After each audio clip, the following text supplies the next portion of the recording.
வணக்கம். இன்று நாங்கள்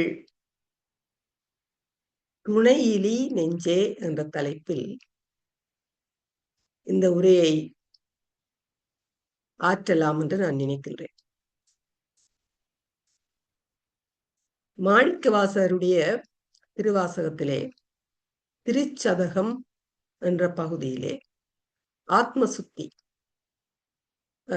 அந்த பதிகத்தினுடைய முதலாவது பாடல், ஆடுகின்றிலை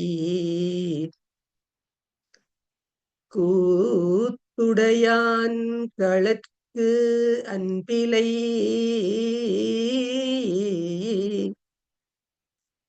என் புருகி பாடுகின்றிலை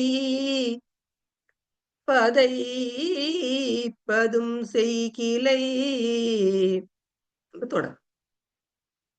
அங்கே அவர் தன்னுடைய நெஞ்சுக்கு சொல்லுகிறார், நீ நான் சொல்ற ஒன்றேன் செய்த, ஆடுறதில்ல, பாடுறதில்ல, பெருமானுடைய பாதார விந்தங்கள்ல தலைய வைக்கிறதில்ல, மலர் தூவுறதில்ல, அவனை தேடுறதில்ல, கணக்கு சொல்றேன். ஒன்று நான் சொல்லுகிற எதையும் செய்யாமல் இருக்கின்ற என்னுடைய நெஞ்சே, உன்னை வச்சுக்கொண்டு நான் என்ன செய்ய போறேன், செய்வது ஒன்று அறியேனே, உன்னை வைத்துக்கொண்டு நான் என்ன செய்ய போகிறேன் என்று எனக்கு தெரியவில்லை என்று சொல்லுகிறவர் யார் என்று பார்த்தார் மணிவாச பெருமான். தன்னுடைய நெஞ்சுக்கு சொல்லுவது போல உண்மையில எங்களுக்கு தான் சொல்லுகிறார். அவர் சொல்லுகின்ற முதலாவது குற்றச்சாட்டு ஆடுகின்றேன். அப்ப நாங்கள் இந்த சொல்லை சில வேளைகளில் கிராமங்களிலே அல்லது வேறு இடங்களிலே கூட பிழையான ஒரு அர்த்தத்தில் யோசிப்பது உண்டு. என்ன ஆட்டம் போட்டுக்கொண்டு தெரியணும், ஆடுவது என்பது தவறானது என்ற கருத்தும் நிலவுகிறது. அப்படி அல்ல, ஆடுவது மிக நல்லது. விஞ்ஞானபூர்வமாகவும் உளவியல் ரீதியாகவும் ஆடுவது நல்லது. உடம்பு அசைந்து ஒரு குறிப்பிட்ட இசைக்கு ஏற்றபடி ஆடுவது, அது பலர் சேர்ந்து ஆடினால் இன்னும் மிகவும் சிறப்பானது. அவ்வாறு நாங்கள் ஆடுகிற போது எங்களுடைய உடலிலே என்டோபின், டோபமின், செரட்டோனின் போன்ற நரம்பிணைப்பு பதார்த்தங்களும் ஹோமோன்களுமாக தொழிற்படுகின்ற மிகச்சிறந்த பதார்த்தங்கள் சுரக்கின்றன அதிக அளவிலே என்று இன்று விஞ்ஞானம் நிரூபித்திருக்கிறது. ஆகவே நாங்கள் சந்தோஷத்தை தேடி விளையாட வழிகளுக்கு போக வேண்டியதில்லை. ஒரு நல்ல ஆட்டத்திலே இணைந்து ஆடுவது அந்த மகிழ்வை அதிகரிக்கின்றது. அதே சமயம் கோர்ட்டிசோல் என்று சொல்லப்படுகிற நெருக்கீட்டிலே சுரக்கப்படுகிற பதார்த்தம், அந்த பதார்த்தத்தின் அளவு ஆடுகின்ற பொழுது குறைகின்றது. இது நிறுவப்பட்டிருக்கு. ஆகவே நெருக்கீடு குறைகின்றது. இப்ப மனதிலே நெருக்கீடு இருக்கிற போது ஆடுவது மிக நல்ல ஒரு அனுபவத்தை தரும். அதுவும் பலரோடு சேர்ந்து ஆடுகின்ற போது அங்கே ஒரு சமூக உறவு, மற்றவரை பார்க்காமல் நான் ஆட முடியாது, எல்லோரும் இணைந்து ஆட வேண்டும், ஒருவரும் ஒரே மாதிரி அல்லது நடன ஆசிரியர் சொல்லி தந்தது போல ஆட வேண்டும். அங்கே ஒரு தாளம், அங்கே ஒரு இசை, ஆளுக்காளான ஒரு இணைவு, ஒரு ஒற்றுமை, அல்லது அந்த ஒற்றுமையில் ஒரு வேற்றுமை, ஏதோ ஒன்று அங்கே ஒரு அழகாக வந்து கொண்டிருக்கு. அந்த அழகுக்கு அணி சேர்க்கும் வகையில் தான் நாங்கள் ஆட வேண்டும். அப்படி ஆடுவதனாலே எங்களுடைய மனத்திலே மறை உணர்வுகள் இருக்க முடியாது. அந்த நேரம் மறை உணர்வுகளை நினைத்து கொண்டிருக்க இயலாது. ஏனென்றால் இந்த ஆட்டத்திலேதான் முழு கவனமும் இருக்க வேண்டும். என்னுடைய உடலை நான் எப்படி அசைப்பது, மேடையில எந்த இடத்திலே நிற்பது, எந்த இடத்திலிருந்து எந்த இடத்திற்கு போவது, எப்படி ஆடிக்கொண்டு போவது, எல்லாம் தாளம், பாட்டு எல்லாம் காதிலே விழுந்து முழு கவனத்தையும் அங்கே வைத்திருப்பதனால் வேறு மறை எண்ணங்கள் வந்து எங்களுடைய நெஞ்சை நிரப்புவதற்கு வசதி இருக்காது. அதனாலே பல புதிய நரம்பிணைப்புகள் தோன்றுகின்றன. நியூரோபிளாஸ்டிசிட்டி என்று இன்றைக்கு உளவியல் பேசுகின்றோம். இதனால் அவர்களுடைய நீண்ட கால ஞாபகம் அதிகரிக்கின்றது. மறந்து போயிட்டனே, கான்சன்ட்ரேஷன் இல்லாம கிடக்கு, அப்படி என்ற பிரச்சனைகள் எல்லாம் இருக்கா. பிற்காலத்திலே வயது போகின்ற போது மறதி நோய் என்று சொல்லப்படுகின்ற டிமென்ஷியாவோ அல்லது அல்சைமர்ஸ் நோய் என்று சொல்லப்படுகிற இந்த பிரச்சனைகள் வருவதற்கான வாய்ப்பு அல்லது நிகழ்தகவு மிகவும் குறைந்து போகின்றது.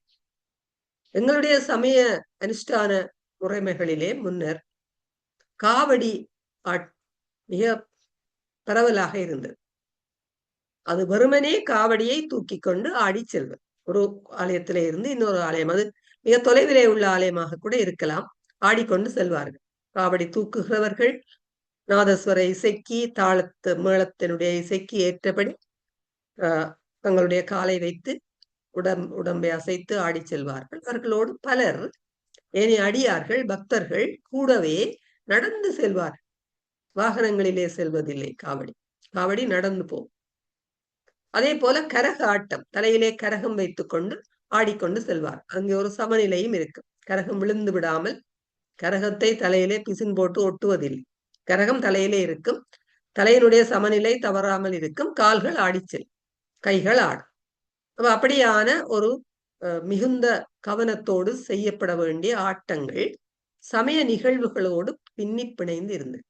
இன்று அது சற்று மாறி எங்களை நாங்களே வருத்தி கொள்ளுகின்ற காவடிகளாக, தூக்கு காவடி என்றால் பிரபலம் என்று நினைத்து கொண்டு எங்களுடைய உடலை நாங்கள் வருத்தி கொள்ளுகிறோம்.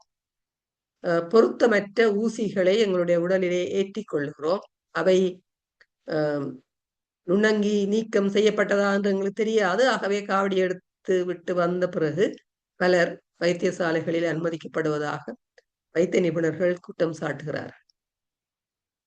ஆகவே நான் நினைக்கவில்லை எங்களுடைய சமயம் எங்கேயும் எங்களை வருத்துமாறு சொல்லவில்லை. எங்களுடைய உடலுக்கும் உள்ளத்துக்கும் நல்ல விடயங்களை செய்யுமாறுதான் அது எங்களை வெளிப்படுத்தி வந்திருக்கு. அந்த வகையில் இந்த ஆட்டம் மிக நல்லது என்று பார்த்தால் மாணிக்கவாசகர் சொல்லுகிற முதலாவது குற்றச்சாட்டு ஆடுகின்ற இலை. இரண்டாவதாக அவர் சொல்லுகிறார், கூத்துடையான் களற்கு அன்பிலை.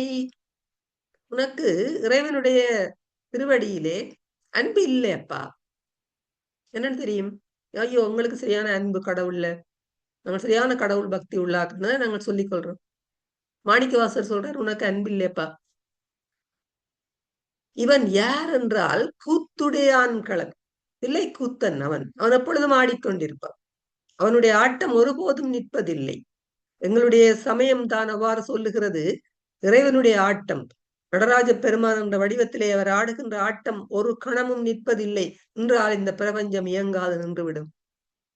இந்த தத்துவத்தை சொன்ன ஒரு மிக பழைய சமயம் எங்களுடைய சமயம். இன்றைக்கு விஞ்ஞானிகள் அதனை குவாண்டம் வைப்ரேஷன் என்று சொல்லுகிறார்கள். இந்த வைப்ரேஷன், இந்த அதிர்வு இல்லை என்றால் பிரபஞ்சம் இயங்காது. அது விஞ்ஞானம் சொன்னால் நாங்கள் ஏற்றுக்கொள்வோம். நடராஜ பெருமான் தொடர்ந்து ஆடுகிறார் என்று சொன்னால் எங்களுக்கு அது விளங்குவதில்லை. அது குவாண்டம் வைப்ரேஷனுக்கு போக வேண்டாம். எங்களுடைய அணு அமைப்பு எல்லோருக்கும் தெரியும், பாடசாலை பிள்ளைகளுக்கும் தெரியும். ஒவ்வொரு அணுவின் உள்ளேயும் உபதுணிக்கைகள் இருக்கின்றன. அதிலே ஒன்று எலக்ட்ரன். அது எப்பொழுதும் அசைந்து கொண்டே இருக்கிறது. தன்னுடைய ஓபிட், தன்னுடைய பாதையிலே அது இயங்கிக் கொண்டேதான் இருக்கிறது. பூமி தன்னைத்தான் சுற்றுகிறது, அதே நேரத்தில் சூரியனை சுற்றுகிறது. ஏனைய கோள்களும் அப்படித்தான், நட்சத்திரங்களும் அப்படித்தான். எல்லாமே அசைந்து கொண்டே இயங்கிக் கொண்டே இருக்கின்றன. அந்த இயக்கம் நின்றால் பிரபஞ்சம் இருக்காது. அந்த வகையிலே இவன் கூத்துடையான், தில்லை கூத்தன், எப்பொழுதும் ஆடிக்கொண்டே இருப்பான். இப்ப அவனுடைய களலை நீ நினைக்கின்றா இல்லை. அங்கே அந்த டுவாலிட்டி என்ற ஒரு கொள்கையும் இருக்கிறது. அதை நாங்கள் சக சய என்றும் எடுத்துக்கொள்ளலாம், அல்லது பூச்சியம் ஒன்று என்றும் எடுத்துக்கொள்ளலாம். இந்த அடிப்படையில் தான் இன்றைக்கு தொழில்நுட்பவியல் முழுவதும் இயங்குகிறது என்று உங்களுக்கு தெரியும். நாங்கள் அதை சக்தி சிவம் என்று சொன்னோம். ஏனென்றால் சக்தியை உருவாக்குகின்ற ஒரு அடிப்படை பொருள் அங்கே இருக்க வேண்டும். சக்தி இல்லாவிட்டால் உயிர்கள் எதுவும் இருக்காது. திருவிளையாடல் என்ற சினிமா படத்திலே ஒரு பாடல் வரும், பாட்டும் நானே பாவமும் நானே.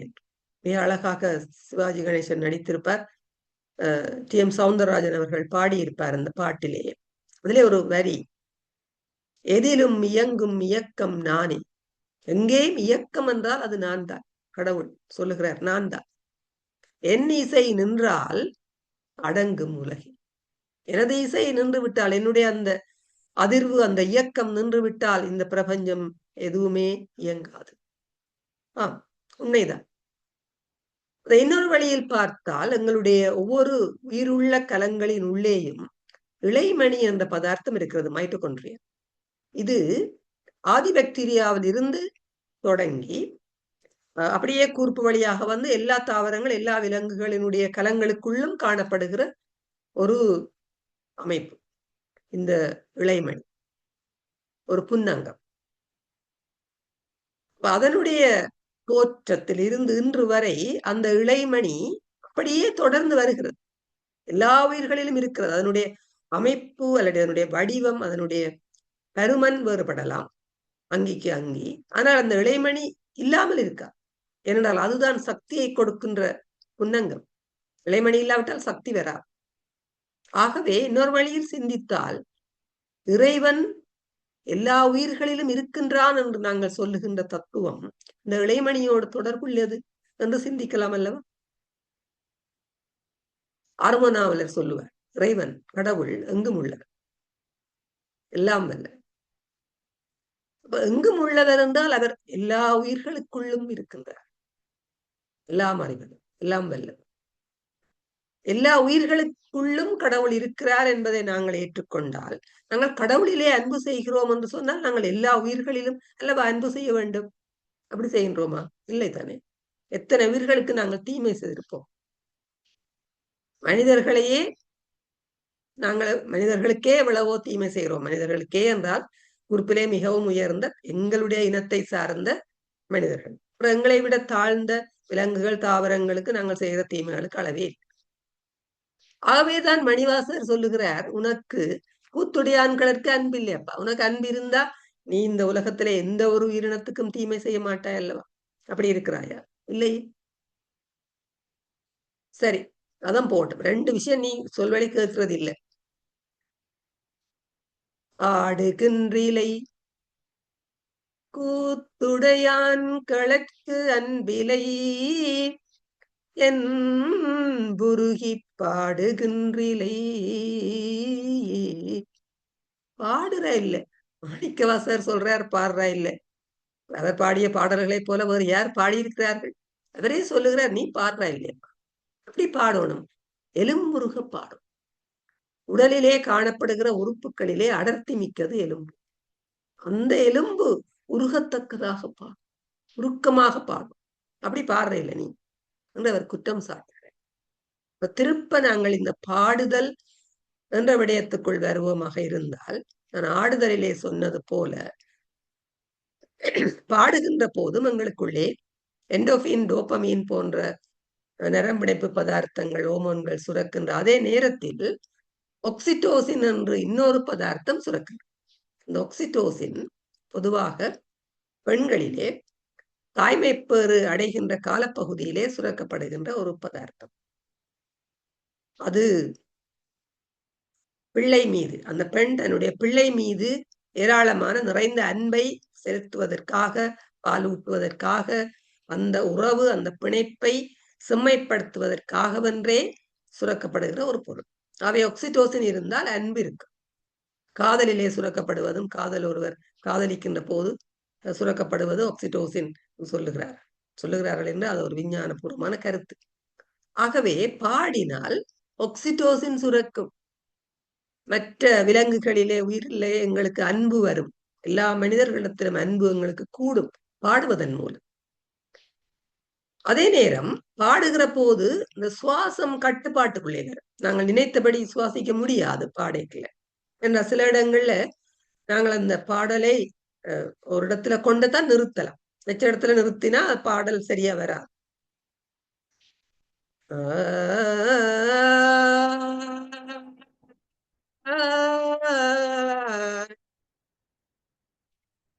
ரெண்டு ஒண்ணு நிறுத்தணும்டா, நான் அது பாதியில நிறுத்திட்டேன்னா அப்படி பாட்டு சரியா வராதானே. சுவாசம் எங்களுடைய ஒரு கட்டுப்பாட்டுக்குள்ளே அமைகின்றது, ஆழமான சுவாசம் ஆகின்றது. அதன் மூலம் நாங்கள் இந்த பரிவு நரம்பு தொகுதியினுடைய கட்டுப்பாட்டிலிருந்து விடுபட்டு வளர்ந்து ஆறுதலாகி அமைதியாகி ஒரு நல்ல நிலையை அடைகின்ற பக்குவத்திற்கு வருகின்றோம். அப்ப நான் முதல்ல ஆட்டத்துக்கு சொன்னது போல கோர்ட்டிசோல் அளவு குறைகின்றது, ஆழமான வெளிச்சுவாசம் ஏற்படுகின்றது. வேகஸ் நர்வ் என்று சொல்லப்படுகிற அந்த அலை நரம்பு, 10வது நரம்பு தூண்டப்படுகிறது. அது பல உறுப்புகளுக்கு செல்லுகின்ற நரம்பு, இதயத்துக்கு செல்லுகிற நரம்பு. அந்த நரம்பு தூண்டப்படுவதனால், அது அதனூடாக செய்திகள் செல்வதனால் இதயம் இதய இதய அடிப்பு எங்களுடைய கட்டுப்பாட்டுக்குள் வருகிறது. மொத்தமாக பண்ணோடு இசை பாடுகின்ற போது எங்களுடைய உடலும் மனமும் நிறைவாக தளர்ந்து போகின்றன. இதை செய்யவில்லையே நீ என்றதான் மாணிக்கவாசருடைய குற்றச்சாட்டு. சரி, போகட்டும், அதுவும் நீ செய்கிறேன். பாடுகின்றிலை பதைப்பதும் செய்கிலை. இறைவனை காணையில் என்று உனக்கு ஒரு பதைப்பு கிடையாது, அது தேர்றதும் இல்லை. பணிகிலை பாதமலர் சூடுகின்றிலை. இறைவனை பணிகிறதில்லை, நீ வணங்குறதில்லை. என்ன, நாங்கள ஒரு நாளும் கோயிலுக்கு போறோம், வணங்குறோம். கோயிலுக்கு போறோம், சரி இருக்கலாம், சில பேராவது கோயிலுக்கு போகின்றோம். அங்கே எங்களுடைய சமய விதிகளின் படி நாங்கள் வணங்குகிறோமா என்ற கேள்வி இருக்கிறது. முதலாவது, கோயிலை சுற்றி பிரதட்சணம் செய்தல். பேய் விழுந்த எண்களிலே 3 முறை, 5 முறை, 7 முறை பிரதட்சணம். அப்ப நாங்கள் எத்தனை தடவை, பெரிய கோயிலாக இருந்தால் ஒரு முறை சுற்றி கும்பிடவே நிறைய நேரம் செல்லும். வெளி வீதி என்றால் நிறைய நேரம் செல்லும். எவ்வளவு நேரம் நாங்கள் நடக்கிறோம். வைத்தியர்கள் சொல்லுகிறார்கள் எல்லா வருத்தத்துக்கு நடவுங்க, ஒரு நாளைக்கு 1/2 மணித்தால் நடவுங்க. இப்ப இதுக்கண்டு வாக்கிங் ஷூ எல்லாம் போட்டுக்கொண்டு, அதுக்கண்டு உடுப்பெல்லாம் போட்டுக்கொண்டு ரோட்ல நடக்க வேண்டும் இல்லை. கோயில்ல போய் ஒரு 3 தடவை நாங்கள் வீதியை சுற்றி வந்தோம். கடவுளை வழிபட்டதுமாகிறது, எங்களுடைய நடை தேவை பூர்த்தியாக்கப்படுது. அப்ப அந்த முறைப்படி நாங்கள் 3 தடவை இல்லை, இன்னும் கூட சுத்தலாம். எங்களால் ஏழுமா இருந்தா நடந்து வாரம், மெல்ல கைகளை கூப்பியபடி நடந்து வருகின்றோம். அதை தவிர பிள்ளையாருடைய முன்னிலையிலே, அவருடைய சன்னிதானத்திலே நாங்கள் எப்படி எப்படி வழிபட வேண்டும் என்று எங்களுடைய சமயம் சொல்லுகிறது என்றால், குட்டி கும்பிட வேண்டும். முதல் பிள்ளையார கண்டவுடன் எங்கே குட்ட வேண்டும்? இப்படி 3 தடவை இந்த நெற்றியினுடைய பக்கங்களிலே குட்ட வேண்டும். அந்த புள்ளி டெம்பராலிஸ் என்று சொல்லப்படுகிறது. இந்த அக்யூபங்க்சர் சிகிச்சை முறை செய்கின்றவர்களை கேட்டால் சொல்லுவார்கள், இந்த புள்ளி, அதே நேரம் இந்த புள்ளி, அந்த நாங்கள் பொட்டு வைக்கிற புள்ளி, இந்த புள்ளிகள் மிக முக்கியமானவை. அந்த நெற்றியினுடைய 2 பக்கம் இருக்கிற அந்த டெம்பராலிஸ் அந்த இடத்தை அவர்கள் அக்யூபங்க்சர் முறையிலே டாயாங் என்று சொல்வார். அந்த இடத்துல ஒரு அழுத்தம் கொடுப்பது மிகவும் நல்லது. அதே போல பொட்டு வைக்கிற போது இதிலே சந்தனம் வைக்கணும், குங்குமம் வைக்கணும். இப்படி வைக்கல கொஞ்சம் அமர்த்திரம், அது மிகவும் நல்லது. இவ்வாறு செய்கின்ற போது இன்னொரு விடயம், விநாயகருக்கு முன்னிலையிலே நாங்கள் குட்டி கும்பிட்ட பிறகு காதுகளை வலது கையால் இடக்காதையும் இடது கையால் வலக்காதையும் பற்றி கொண்டு 3 முறை தாழ்ந்து எழும்ப வேண்டும். இந்த காது இழுக்கப்படுகிறது. அதே நேரம் நாங்கள் முழந்தாளை மடித்து இருந்து எழும்புகிறோம். இந்த பயிற்சி எங்களுடைய நரம்பு மண்டலத்துக்கு மிக உகந்தது என்று விஞ்ஞானம் சொல்லி இப்பொழுது கனகாலம் ஆகிவிட்டது. அவை அந்த முறைப்படி நாங்கள் வணங்குகிறோமா? எப்படி வணங்கினால், இவ்வாறான செயல்பாடுகளை நாங்கள் செய்தால் எங்களுடைய பதட்டம் குறைந்து, நெருக்கீடு குறைந்து, எங்களுக்கு மிக்ரேன் தலையிடி வாரதாக இருந்தால் அது வராமலே விட்டுடும் என்று அது நிறுவப்பட்டிருக்கிறது. உங்களுடைய மனக்களைப்பு குறைந்து, இந்த தாடைகள்ல இறுக்கம் இருக்குமாக இருந்தால் அது தளர்ந்து ஒரு நல்ல நிலைக்கு நாங்கள் வருவோம். இப்படியான பணிதலை, இப்படியான வணக்கத்தை நீ செய்கிறாயில்லை என்பதுதான் மாணிக்கவாசகர் தன்னுடைய நெஞ்சத்துக்கு சொல்லுகிற குற்றச்சாட்டு. நான் வணங்குறேன் கோயிலுக்கு போறேன்னு சொல்றேன், இப்படி எல்லாம் செய்றியா? ஒழுங்கா செய்றியா? சரி, அடுத்த விஷயம். பாதமலர் சூடுகின்றிலை சூட்டுகின்றதும் இலை. சூடுகின்றிலை, நீ இறைவனுடைய பாதார விந்தங்களிலே உன்னுடைய தலையை வைத்து வணங்குகிறாய. இறைவனுடைய பாதார விந்தங்களிலே தலையை வைத்து வணங்க வேண்டும் என்றால், நாங்கள் இந்த பஞ்சாங்க நமஸ்கார வடிவுக்கு எங்களுடைய உடலை கொண்டு வரும். பஞ்சாங்க நமஸ்காரம் உங்களுக்கு தெரியும், பெண்கள் வணங்குகிற முறை. அது ஆண்கள் அந்த வகையில இருக்கலாம், குற்றம் ஒன்றுமில்லை. இப்ப பஞ்சாங்க நமஸ்கார வடிவத்துக்கு எங்களுடைய உடலை கொண்டு வருகிற போது மிக அண்மையிலே வந்த ஒரு ஆய்வு தெரிவிக்கிறது. ஒவ்வொரு நாளும் ஒரு 5 தொடக்கம் 10 நிமிடங்கள் நீங்கள் பஞ்சாங்க நமஸ்கார முறையிலே உங்களுடைய உடலை வைத்துக் கொள்வீர்களாக இருந்தால் உங்களுடைய முதுகு, இந்த முள்ளந்தண்டு தளர்ந்து நரம்பு தொகுதி முழுமையாக தளர்ந்து விடுகிறது. ஆகவே பஞ்சாங்க நமஸ்காரம் செய்வோம். அதை அவர் சொல்லுகிறார், நீ இறைவனுடைய பாதங்களிலே தலையை வைத்து வணங்குறதில்லை.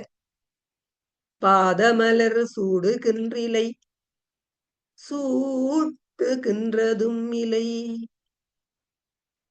சரி, பாதத்திலே தலை வைக்கவில்லை என்றால் நீ மலர்களை கொண்டு போய் இறைவனுடைய தாளிலே போட்டு வணங்குகிறாயா? போட வேண்டிய மலர்கள், வாசனை மிக்க மலர்கள். என்னுடைய சமயத்திலே எந்த மலர்கள் இறைவனுக்கு அர்ச்சிக்கப்பட உகந்தவை, எந்த இலைகள் உகந்தவை, எவற்றால் இறைவனை அர்ச்சிக்க கூடாது என்ற விதிகள் இருக்கின்றன. இன்றைக்கு நாங்கள் ஆலயங்களிலே அவற்றை முழுமையாக பின்பற்றுகிறோமா என்று எனக்கு தெரியவில்லை. நான் அதோடு நின்று மினக்கடவில்லை. நீங்கள் உங்களுக்கு அக்கறை இருந்தால் தேடலாம்.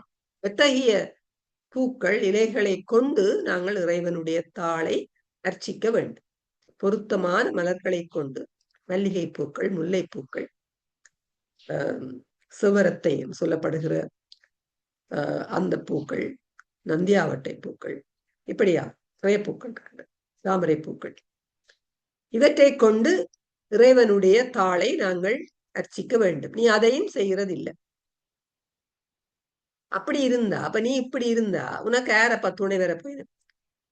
நீ என்னண்டா இப்ப இந்த செயல்பாடுகள் எதையும் செய்யாமல் பதட்டமா இருக்கிற, நடுவுமே நெருக்கீடு நெருக்கீடு ஸ்ட்ரெஸ் அப்பா எனக்குன்னு சொல்லி கொண்டிருந்தா உனக்கு ஒருவரும் துணை வர மாட்டார். துணையிலி பிண நெஞ்சே, நீ செத்து போனதுக்கு சமம் அப்பா. நான் சொன்ன இந்த விடயங்கள் எதுவுமே செய்யறதில்லை. சரி, கடைசியா பாப்பாங்க, ஒன்றும் செய்யறதில்லை. தேடுறியோ நீ இறைவன் எங்கன்னு தேடி இருக்கிறியோ? தெருவுதோர் அலறிலை, ரோட்டா திரிஞ்சு தேடினியா? கத்திக்கொண்டு திரிஞ்சனியா? என்ன தேட சொல்றாருண்டா?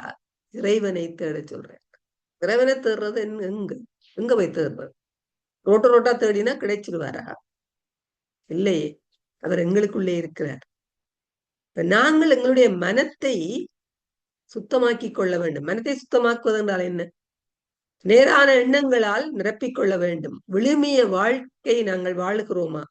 நீதியாக, நேர்மையாக, அன்புள்ளவர்களாக, கருணையும் இரக்கம் கொண்டவர்களாக. விழுமியங்கள் ஒரு 60க்கு மேற்பட்டவை இருக்கின்றன. அவற்றிலே பெரும்பாலானவற்றை ஆவது உண்மை பேசுபவர்களாக கைக்கொண்டு நாங்கள் வாழ்வோமாக இருந்தால் இறைவனை நாங்கள் ஓரளவு தேடிவிட்டோம். நீ அதையும் செய்கிறதில்லை. தெருவுதோற அலறிலை, அப்படியான உன்னை வச்சுக்கொண்டு நான் என்ன செய்ய போறேன், எனக்கு தெரியல என்று மாணிக்கவாச சுவாமிகள் சொல்லி நிறைவு செய்கின்றார். அவர் கவலைப்படுகின்றார். நான் முதல்ல சொன்னது போல கவலைப்படுகிறவர் உண்மையில் கவலைப்பட வேண்டியவர் இல்லை. அவர் இறைவனை மிக அர்த்தமுள்ள முறையிலே வழிபாடு செய்த ஒருவர் என்று எங்களுக்கு நன்றாக தெரியும். ஆனால் அவர் சொல்லுகின்ற அந்த செய்தியானது எங்களை விழிப்படைய செய்ய வேண்டும். நாங்கள் இனிமேலாவது அவர் சொல்லுகின்ற அந்த வழிமுறைகளை கையாண்டு இறைவனை வணங்குகின்ற அதே நேரம் எங்களுடைய உடல் உள நலனை நாங்கள் மேம்படுத்திக் கொள்ள வேண்டும் என்று கேட்டு இந்த உரையை நிறைவு செய்து கொள்கிறேன். நன்றி, வணக்கம்.